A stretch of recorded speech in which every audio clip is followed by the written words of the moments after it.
Chase Justice. Thank you for joining us. In our top story tonight, the community mourning the loss of a Savannah police officer.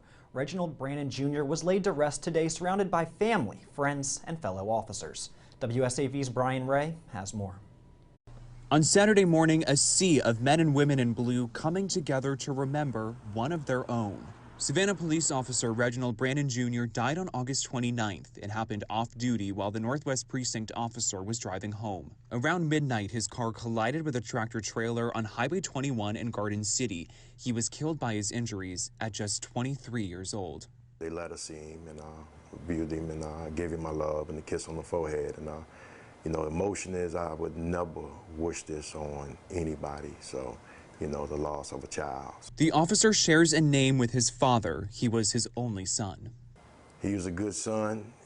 He's very respectable. It's really nothing that, you know, he wouldn't do for other people.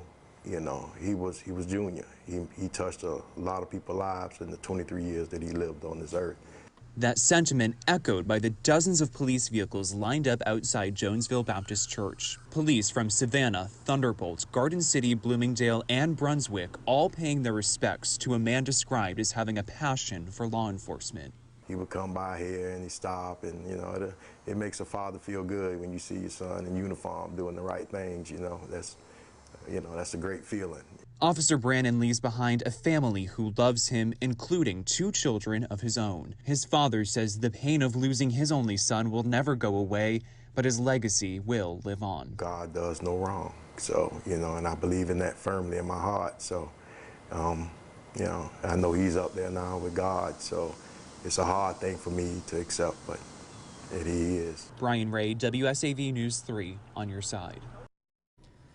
Officer Brannan joined the Savannah Police Department in December of 2020. Georgia State Patrol is investigating the crash that caused his death.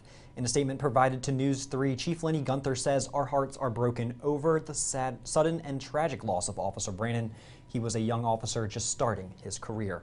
Governor Brian Kemp also tweeted about the officer's death, saying, "In answering the call to serve, he set himself apart with his bravery and leadership, and he will be greatly missed by those he knew and served."